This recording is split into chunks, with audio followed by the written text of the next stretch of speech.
ప్రజాపాలన ప్రగతి ప్రణాళిక 99 రోజుల వేడుకల్లో భాగంగా జిల్లా యువజన క్రీడల శాఖ ఆధ్వర్యం లో టూరిజం వీక్ వేడుకలు కరీంనగర్లో ఉత్సాహంగా ప్రారంభమయ్యాయి. Doctor B.R.. అంబేద్కర్ స్టేడియం వద్ద SUDA chairman Komatireddy Narender Reddy, municipal commissioner Praful Desai ముఖ్య అతిథులుగా హాజరైజెండా ఊపీ హెరిటేజ్ వాక్ను ఘనంగా ప్రారంభించారు.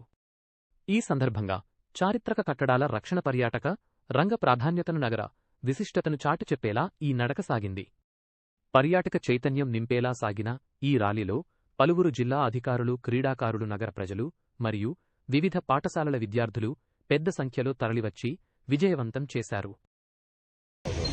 ఆనాడు ఎన్నో ఈనాడున్నటువంటి సైంటిఫిక్ మరి ఆ రోజే పాటించి ఈరోజు మరి వారి యొక్క ఆడు చేసినటువంటి అనేక కార్యక్రమాలు మనం ఖచ్చితంగా పిల్లలకు భవిష్యత్ తరాలకు అందించాలి.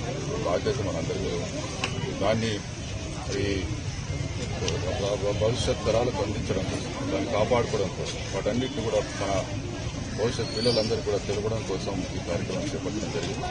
మరి ఈ కార్యక్రమంలో పాల్గొంటున్నటువంటి మున్సిపల్ కమిషనర్ ప్రొఫెసర్ దేశాయ్ గారికి, అడిషనల్ కలెక్టర్ శ్రీనివాస్ రెడ్డి గారు, పాటు డిఓఎస్ఓ శ్రీనివాస్తో పాటు ఇక్కడ పాల్గొంటున్నటువంటి వాకర్స్లో ఉన్న పిల్లలందరూ కూడా ప్రత్యేకంగా అభినందనలు తెలియజేస్తూ ఈ కార్యక్రమాన్ని విజయవంతం చేస్తున్నటువంటి అందరూ కూడా మరొకసారి ధన్యవాదాలు తెలియజేస్తున్నాను.